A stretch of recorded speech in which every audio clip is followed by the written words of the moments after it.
বার্তা, সময়ের সাথে মানুষের পাশে। আমরা আজকে নতুন কৃষক বন্ধু যে প্রতিশ্রুতি দিয়েছিলাম নির্বাচনের সময় তৃণমূল কংগ্রেসের পক্ষ থেকে, কারণ তৃণমূল কংগ্রেসের সরকারই আজকে সরকার গঠন করেছে, তাই সেই প্রস্তাব সরকার অনুমোদিত করে এবং ক্যাবিনেটে পাস হয় এবং ক্যাবিনেটে পাস হওয়ার পরে এটা আইনে পরিণত হচ্ছে এবং প্রতিশ্রুতি পূরণ অনুযায়ী আমরা কৃষকদের পাশে থাকার অঙ্গীকার নিয়ে আমরা আজকে যে কৃষকদের বলেছিলাম যে যারা 5,000 টাকা করে পান একর প্রতি জমি, তারা 10,000 টাকা করে পাবেন, আর যারা মিনিমাম পাবেন তারা 4,000 টাকা করে পাবেন। আপনারা জানেন আমাদের এখানে প্রায় 60 লক্ষ মানুষ কৃষক বন্ধু অধীনে আছেন এবং আগে তারা 5,000 টাকা পেতেন এবং মিনিমাম যারা পেতেন তারা 2,000 টাকা পেতেন। আমাদের স্কিমের মধ্যে কিন্তু ক্ষেত মজদুর বর্গাদার তারাও ইনভলভ আছে। আমাদের 1 একর জমিতে 10,000 টাকা পাবে দুবার বছরে, 10,000 টাকা 5,000 করে দুবার পাবে, কিন্তু ক্ষেত মজদুর এবং বর্গাদার যারাও আছে তাদের হাতে কিছুই নেই, 1 কাঠা জমি 2 কাঠা জমি, তাতেও কিন্তু মনে রাখবেন তারাও কিন্তু মিনিমাম 4,000 টাকা পাবেন। আগে 2,000 টাকা পেতে ডবল করে দেওয়া হয়েছে। আর কেন্দ্রীয় সরকারের যে পরিকল্পনা তাতে খুব কম লোক পায়, আমাদের পরিকল্পনায় প্রায় 60 লক্ষের উপর কৃষক পায় এবং কেন্দ্রীয় সরকারের পরিকল্পনায় 2 একর জমি থাকলে তবে পাবে, তা নাহলে পাবে না। আমাদের কিন্তু আমরা সবাইকে দিই। আর দ্বিতীয়ত হচ্ছে যে কেন্দ্রীয় সরকার টাকা সবাইকে দিচ্ছে না এবং কম দিচ্ছে এবং তাদের প্রজেক্টে কিন্তু ক্ষেত মজদুর বর্গাদার কেউ নেই, এটা মাথায় রাখবেন। সুতরাং এটা আমরা করছি, আজকে আমরা এটা লঞ্চ করছি। আমি কৃষক বন্ধুরা যারা এসছেন বিভিন্ন জেলায় আছেন তাদের হাতে ডিএমদের অনুরোধ করব, নতুন কৃষক বন্ধু লঞ্চ যেটা আমরা করছি 10,000 টাকার যে আমরা দিচ্ছি এবং মিনিমাম 4,000 টাকা তাদের টাকাটা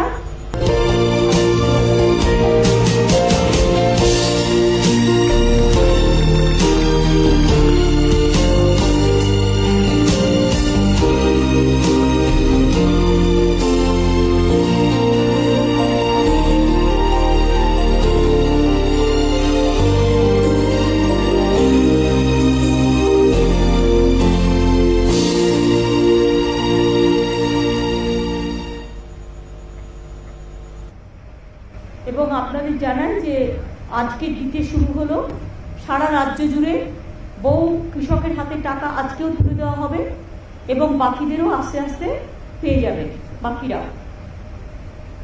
আমি ডিএমদের অনুরোধ করব, কৃষক বন্ধু স্কিমে যারা আপনাদের জেলায় জেলায় আপনাদের পাশে আছেন কৃষক বন্ধুরা আমার, যারা আমাদের গর্ব, কৃষি আমাদের সম্পদ। আমি সবসময় বলি কৃষক বন্ধুরা তারা ধান উৎপাদন করেন, শস্য উৎপাদন করেন বলেই আমরা খেয়ে বেঁচে থাকি। কাজে তাদের পরিবারকে, তাদের সকলকে, কৃষক সমাজকে আমাদের সম্মান জানিয়ে এই নতুন কৃষক বন্ধু প্রকল্পের সূচনা হলো এবং 10,000 টাকা করে যেটা আমি দেবো বলেছিলাম সেই টাকাটাও দেওয়া শুরু হলো। সুতরাং এই টাকাটা দিয়ে দেওয়ার জন্য আমি ডিএমদের অনুরোধ করব, জেলা ম্যাজিস্ট্রেটের কাছে যারা আছেন সেই পরিবারগুলোকে আপনারা সবাই তুলে দিন টাকাটা হাতে।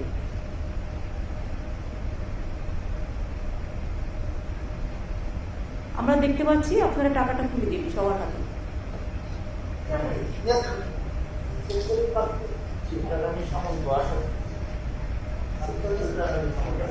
আর যাদের হয়তো 1 একর জমিও নেই, অল্প 1 কাঠা 2 কাঠাও, তাদের কিন্তু আমরা 4,000 টাকা করে বছরে দেব এবং আগে যারা 2,000 পেতেন তারা এখন টাকাটা ডবল হয়ে গেছে, 4,000 পাবেন।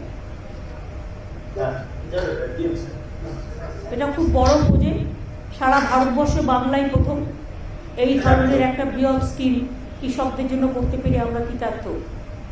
এছাড়াও এই কৃষক বন্ধু স্কিমে কেউ মারা গেলে কৃষক 2 লাখ টাকা পর্যন্ত আমরা দিই। কৃষকদের জমিতে কোনো মিউটেশন ফিজ লাগে না। কৃষকদের শস্য বীমা প্রায় 700 কোটি টাকা আমরা খরচ করি। এছাড়াও কৃষকদের জমি যারা জলে ডুবে গেছে বা নানা রকম এতে অসুবিধে হয়েছে তাদের জন্য কিন্তু মনে রাখবেন আমরা প্রায় এখানে যেমন এখনো পর্যন্ত আমরা প্রায় ৬২ লক্ষ কৃষক বর্গাদার ভাগ চাষিদের এই প্রকল্পে নিয়েছি এবং ৪,৫০০ কোটি টাকা সহায়তা ইতিমধ্যেই করেছি কৃষক বন্ধু। ২৮,০০০ কৃষক পরিবারকে ডেথ বেনিফিট মানে ২ লক্ষ টাকা করে প্রায় ৫৫৫ কোটি টাকা দেওয়া হয়েছে। কৃষকদের স্বার্থে নথিভুক্তকরণ প্রক্রিয়াকেও সরল করা হয়েছে। জমির উপযুক্ত নথি থাকলেই তবেই কৃষক বন্ধু প্রকল্পে আগে আবেদন করা যেত। এখন নিজে অ্যাফিডেভিট করে বলতে পারে আমার এই জমি আছে, আমাকে করে দিন, তাহলে কিন্তু করবে। এটা রাজ্য জুড়ে কৃষক উন্নয়নে এটা আমাদের পদক্ষেপ। কৃষকদের ইনকাম ৩ গুণেরও বেশি হয়ে গেছে, এখন হয়তো আরও বেশি হবে। দেশে অসংখ্য কৃষক মৃত্যুর ঘটনা ঘটছে, প্রায় ৬ মাস ধরে আন্দোলন চলছে, কিন্তু বাংলা কিন্তু এক উজ্জ্বল ব্যতিক্রম। ৬ বার ভারত সরকারের কৃষিকর্ম অ্যাওয়ার্ড আমরা পেয়েছি। খাজনা মিউটেশন মুকুব করা হয়েছে, কৃষক রত্ন সম্মান প্রদান করা হয়েছে, কৃষক বার্ধক্য ভাতার পরিমাণ ৭৫০ টাকা বাড়িয়ে ১,০০০ টাকা করা হয়েছে এবং উপভোক্তার সংখ্যা ৬৬,০০০ থেকে বাড়িয়ে ১ লক্ষ করা হয়েছে। বাংলা শস্য বীমা প্রিমিয়ামের টাকা টোটাল আমরা দিই ৭০০ কোটি টাকা আমরা দিই। গত খরিফ মৌসুমে ৬৪ লক্ষ কৃষককে এই বীমার আওতায় আনা হয়েছিল। ৯ বছরের প্রাকৃতিক দুর্যোগে ফসল নষ্ট হয়ে যাওয়ার কারণে ক্ষতিগ্রস্ত প্রায় ১,২০ লক্ষ কৃষক পরিবারকে নতুন করে চাষ করবার জন্য আমরা ৩,৫০০ কোটি টাকার আর্থিক সহায়তা দিয়েছি। ইয়াস হওয়ার পরেও দুয়ারে আমরা ত্রাণ চালু করেছি, তার মধ্যে ক্ষতিগ্রস্ত কৃষক ও অন্যান্য ক্ষতিগ্রস্ত মানুষদের আমরা সাহায্য পৌঁছে দিচ্ছি। ৫ সপ্তাহের মধ্যে ৫-৬ সপ্তাহের মধ্যে তাদের ব্যাংক অ্যাকাউন্টে টাকা পাঠিয়ে দেওয়া হবে। আপনারা জানেন অভাবী বিক্রি বন্ধ করতে আমরা চাল কৃষকদের থেকে কিনি এবং আমরা ১৮ টাকা ৮৮ পয়সা কেজিতে, যা মিনিমাম সাপোর্ট প্রাইসের থেকেও বেশি আমরা কিনি এবং আমরা যেটা প্রকিউরমেন্ট করি সেই প্রকিউরমেন্টও আমরা কিন্তু চেক দিন চেক নিন এইভাবে করি। আমরা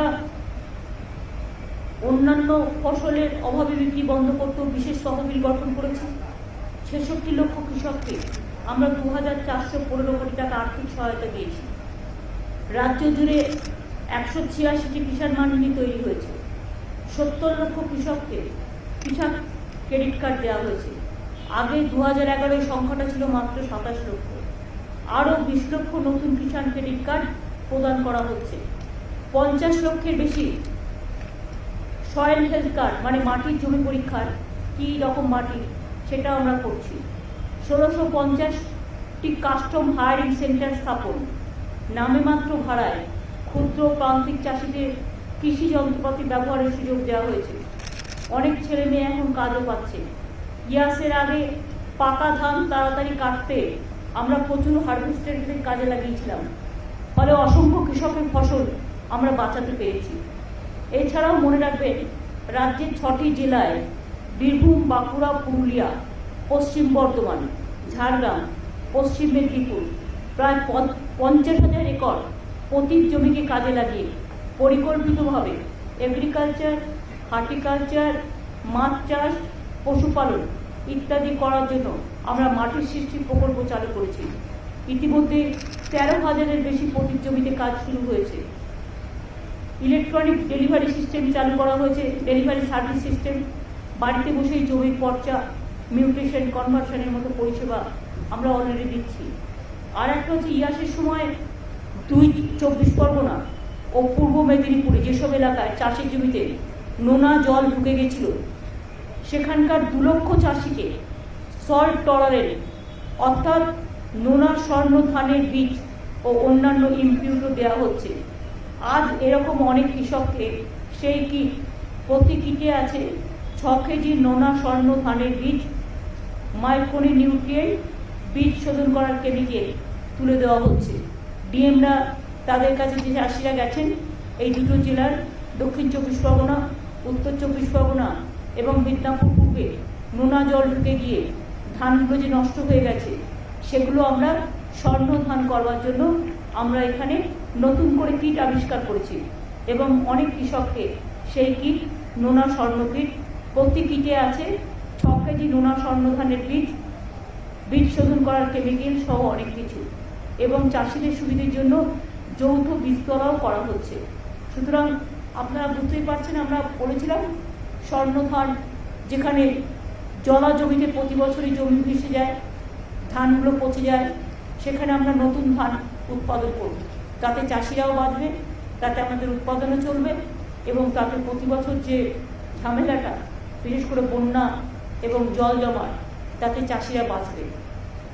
এইসব কাজগুলো করা হয়েছে। আর আজকে একটা বই লঞ্চ করা হচ্ছে, প্রতিশ্রুতি পূরণ, কৃষক বন্ধু নতুন। এটা আমি সৌম্যকে বলবো যে সব প্রেসকে, ওঙ্কার সব প্রেসকে দিয়ে দেবে, আপনারা এটার থেকে ডিটেলস পেয়ে যাবেন। প্রকল্পটি যেটা বইটি করা হয়েছে, প্রথম দিকের প্রথম পাতায় আগের পুরনো কৃষক বন্ধুর কথা বলা আছে, আর নিচের দিকে প্রকল্পটির বৈশিষ্ট্য ও রূপায়ণের পদ্ধতি, নিচে নতুন কৃষক বন্ধুর যেটা 10,000 টাকা সেটা বলা হয়েছে। বইটার প্রতি আপনারা একটু লক্ষ্য রাখবেন, ওপরের দিকটা আগে 19-এর এটা বলা হয়েছে, আর আজকে যেটা অ্যানাউন্স করা হলো 10,000 টাকার, এটা হচ্ছে একদম আর্থিক সহায়তার বিবরণ, প্রকল্পটির বৈশিষ্ট্য, রূপায়ণের পদ্ধতি, এটা কিন্তু নিচে দেওয়া আছে, নিচে এই প্যারাগ্রাফে, যেটা নতুন হয়েছে। তাহলে পুরনো নতুনটার সাথে যে তার পার্থক্যটা, সেটা আপনারা মিলিয়ে নিতে পারবেন। বাদ বাকি সব ঠিক আছে। এবং এই বইটা পেলে আপনারা আমাদের কৃষিকাজ সম্পর্কে যে কথাগুলো আপনাদের আমি বললাম, তার কিছুটা অন্তত পাবেন। কোন জেলায় কত কৃষক, কৃষক ক্রেডিট কার্ড থেকে শুরু করে কিছু ইনফরমেশন আপনারা পেতে পারেন। এটাই ছিল আজকে আমাদের। ডিএমরা নিশ্চয়ই চাষিদের কাছে কিটটা তুলে দিয়েছেন। দক্ষিণ 24 পরগনা তুলে দেওয়া হয়েছে, উত্তর 24 পরগনা, তুলে দিয়েছিলেন, পূর্ব মেদিনীপুর, তুলে দিচ্ছিল, সব জেলায় তার মানে মোটামুটি তুলে দেওয়া হয়েছে, তাই তো? আর বাদ বাকি যেগুলো বাকি আছে, কিটস গুলো তুলে দিন, নোনা জলের যেটা স্বর্ণধান কিটস, এতে চাষিরা উপকৃত হবে এবং ভালো করে চাষ করতে পারবে। আর তাদের যে ক্ষয়ক্ষতি হয়েছে সেটা 1 এপ্রিল থেকে 8 এপ্রিল পর্যন্ত রিভিউ করে আমরা দিয়ে দেবো, বা ডাইরেক্ট ব্যাংকে টাকা চলে যাবে। জুলাই কোথায়? হ্যাঁ, 1 জুলাই থেকে আর 8 জুলাই মধ্যে।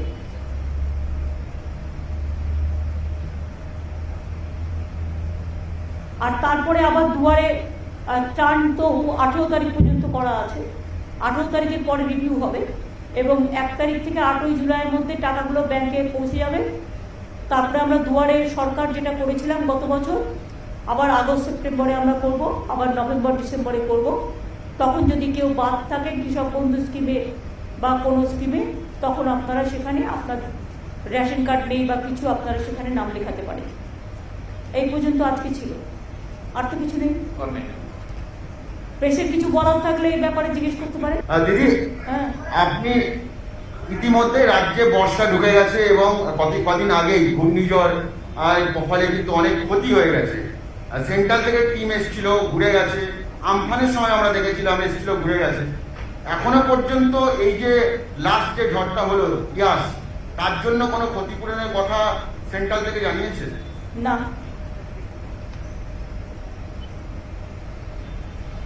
এক কথায় উত্তর।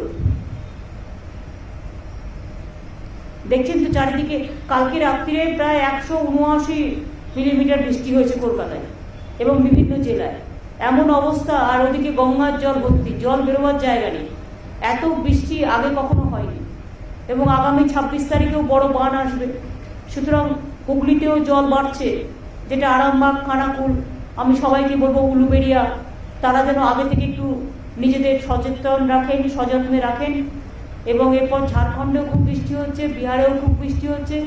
এখন আমাদের রাজ্যটা প্রায় নৌকার মতো, ঝাড়খণ্ডে বেশি বৃষ্টি হলে ওরা বাঁধের জল ছেড়ে দেয়, বাঁধের জল আমাদের এখানে চলে আসে, ফলে আমরা নৌকার মতো ডুবি আর কি। সুতরাং বিশেষ করে হাওড়া জেলা, হুগলি জেলা, বর্ধমান জেলার কিছুটা, মিদনাপুরের কিছুটা, আর বান আসলে তো বানের জল বে অফ বেঙ্গল, তাতে তো অনেকটা হয়। ইভেন কলকাতাতেও জল ঢুকে যায়, গঙ্গা টোটালটাই ভরে যাচ্ছে, এমন বেশি বৃষ্টি হচ্ছে। সুতরাং সবাই সাবধানে থাকবেন, ভালো থাকবেন, এইটুকু বলার। কারণ প্রকৃতি তো আমাদের হাতে নেই, প্রাকৃতিক দুর্যোগ আমাদের ফেস করতে হচ্ছে। আমরা বোমার নাম শুনেছি, কিন্তু বৈদ্যুতিক বোমা, যেরকম বৈদ্যুতিক বোমার মতো বিদ্যুৎ চমকাচ্ছে আর এক একটা বিদ্যুতে লোক মারা যাচ্ছে, এইরকম তো আগে কখনো প্রকৃতিকে আমরা দেখিনি। সুতরাং প্রকৃতি একটু দুরন্ত হয়ে গেছে এবং গ্লোবাল ওয়ার্মিং, এটা তো আগেই বলা আছে, গ্লোবাল ওয়ার্মিংয়ের ফল প্রকৃতি। সব রাজ্যেই প্রচুর লোক মারা যাচ্ছে এই বিদ্যুতেও। দিদি, মাধ্যমিক উচ্চ মাধ্যমিকের মূল্যায়নটা নিয়ে কতটা এগোলো? ওটা কালকে পুরো অ্যানাউন্স করে দেবে। জুলাই মাসের মধ্যে রেজাল্ট বেরিয়ে যাবে আর বাদ বাকিটা কালকে অ্যানাউন্স করে দেবে এডুকেশন ডিপার্টমেন্ট। একাধিকবার দেখেছি যে রাজ্যপাল প্রকাশ্যেই অনেক কথা বলছেন, ইলেকশনের পরেও আমরা দেখছি সেই ব্যাপারটা কন্টিনিউ করছেন। উনি প্রকাশ্যে আপনার সম্পর্কেও বলেছেন, টুইট করেছেন, এবং এখন উনি দিল্লিতে গেছেন, অনেকের সঙ্গেই দেখা করছেন।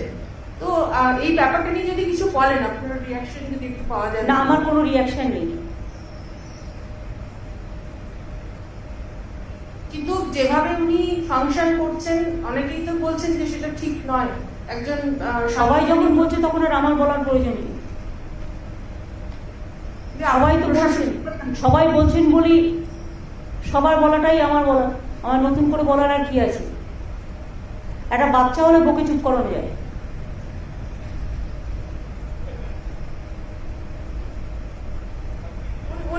উনি তো বিজেপির এমএলএদের নিয়েও রাজভবনে বৈঠক করেছেন কিছুদিন আগে। কেন আমার মুখ খোলাচ্ছেন? এখানে speech is silver and silence is golden.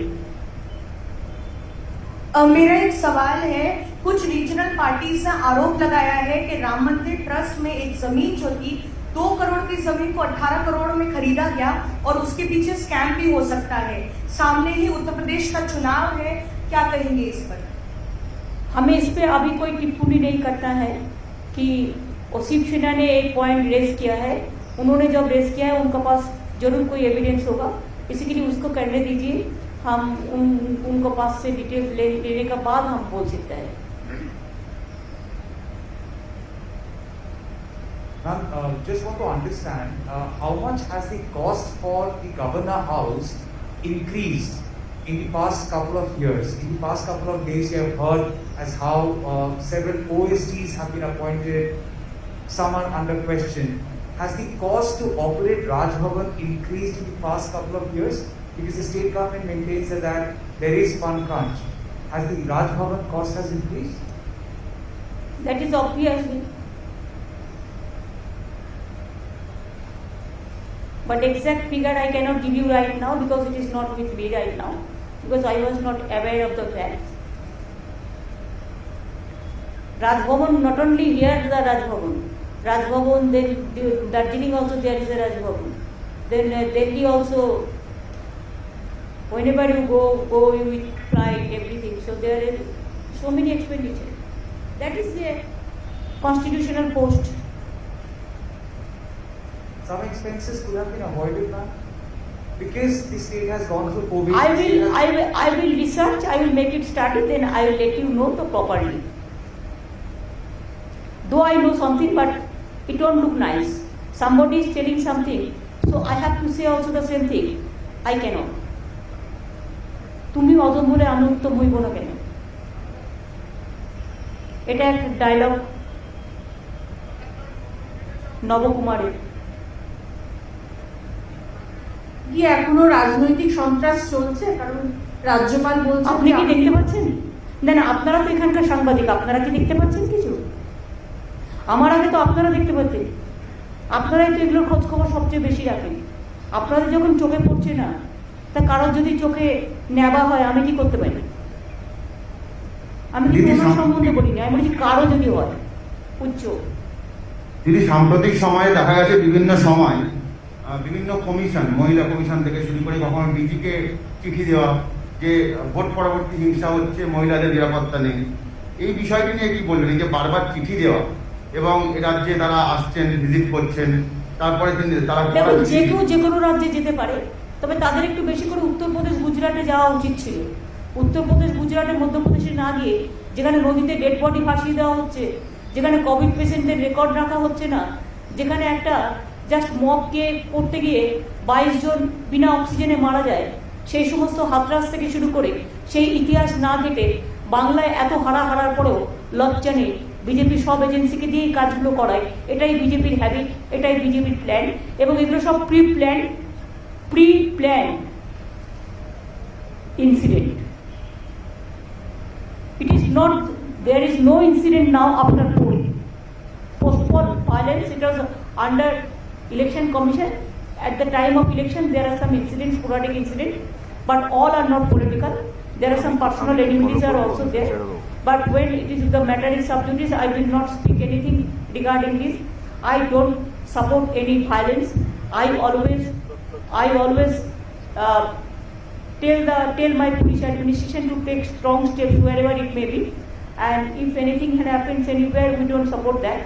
And I think whatever they are creating the atmosphere that violence, there is no violence like that. 1-2 sporadic incident, if any happens, we take strong action because we condemn all the violence, and there is no political violence.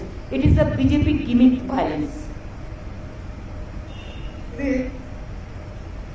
দিদি আবার কি বলছি, বিশেষ এক রাজনৈতিক দল উত্তরবঙ্গে যেমন কেন্দ্রশাসিত অঞ্চলে একটা অরাজকতা করার চেষ্টা করছে, তেমনি জঙ্গলমহলেও মাওবাদীদের কার্যকলাপ বাড়ানোর জন্য একটা ষড়যন্ত্র চলছে। না, আমার জঙ্গলমহলের ব্যাপারে আমার কাছে ইনফরমেশন নেই, বাট আমি একটা ভিডিও পেয়েছি। অফকোর্স কেউ বলেছে আমরা সন্ত্রাসবাদী কার্যকলাপ বাড়াবো, সেটার ব্যাপারে সিআইডি, এসটিএফ এবং police will take proper action. তাদের অলরেডি ইনস্ট্রাকশন দেওয়া হয়েছে। বাংলা ভাগ যে করতে আসবে না, সে বুঝবে যে বাংলার একতাটা কত জোরদার, কত শক্তিশালী। বঙ্গভঙ্গ আর করতে আমরা কোনো দিনও দেব না। বাংলাটা আমাদের সবার গর্বের, আমাদের সভ্যতার, আমাদের শিক্ষার, আমাদের সংস্কৃতি, সব কিছু। আর যারা বঙ্গভঙ্গ নিয়ে খেলতে আসবে, কেন্দ্রশাসিত অঞ্চল মানে কি জলপাইগুড়িটা বিক্রি করে দেবে, না আলিপুরদুয়ারের জমিগুলো বিক্রি করবে, নাকি শিলিগুড়ির জমিগুলো বিক্রি করবে, নাকি এগুলো বিক্রি করে চায়না করে খেলবে? মুখে চায়নার কথা বলবে আর অন্যদিকে চায়নার হাত শক্তিশালী করবে, কোনটা? আগে এটার হিসেব দিতে হবে, উত্তর দিতে হবে। আমরা তো সামনে রেখেছি, আমাদের এখানে তো কোনো গন্ডগোল নেই। কোথাও কোনো ঘটনা ঘটলে আমাদের পুলিশ সঙ্গে সঙ্গে তাকে ধরে ফেলে। দিল্লির পুলিশের থেকেও আমাদের পুলিশ অনেক ভালো কাজ করে।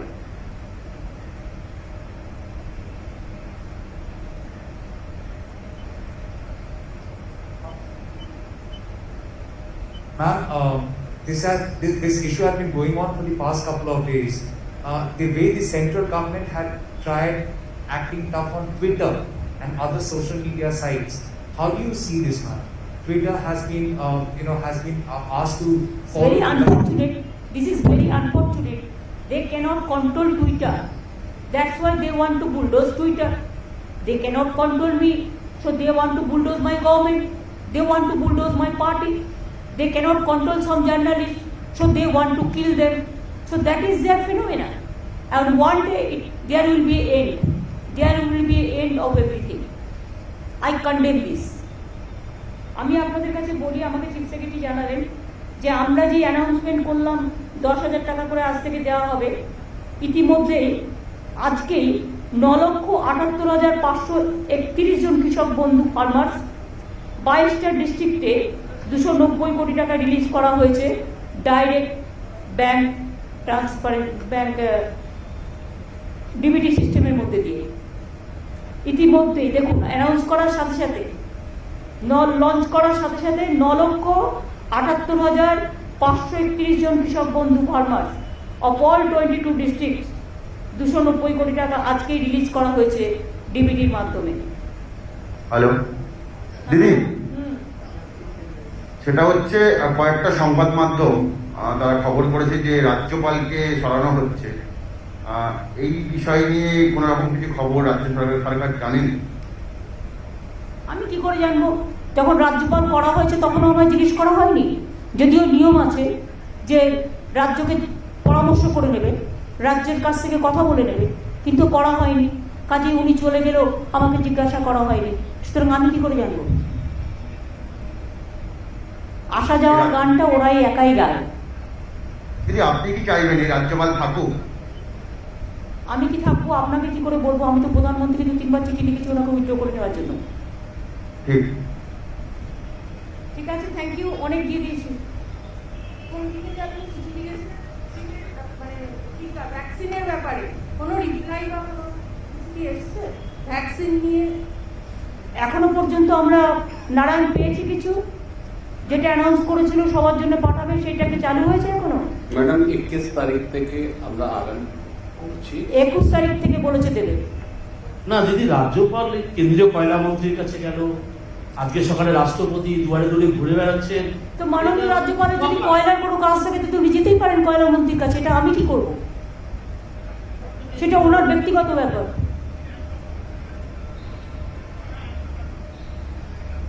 আজকে আবার অমিত শাহর সঙ্গে দেখা করছে নাকি? সে করতেই পারে, উনি কার সাথে দেখা করবেন সেটা ওনার ব্যাপার, উনি তো ওদেরই লোক। এসব আপনারা লিখুন ভালো করে। ঠিক আছে, থ্যাংক ইউ।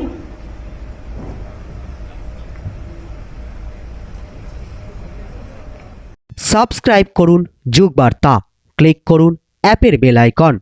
আমাদেরকে বহু মানুষের কাছে পৌঁছে দেওয়ার জন্য লাইক, কমেন্ট এবং প্রচুর শেয়ার করুন। সঙ্গে থাকুন আমাদের চ্যানেলে আপনার সংস্থার বিজ্ঞাপনের জন্য যোগাযোগ করুন 8391938440 এই নম্বরে।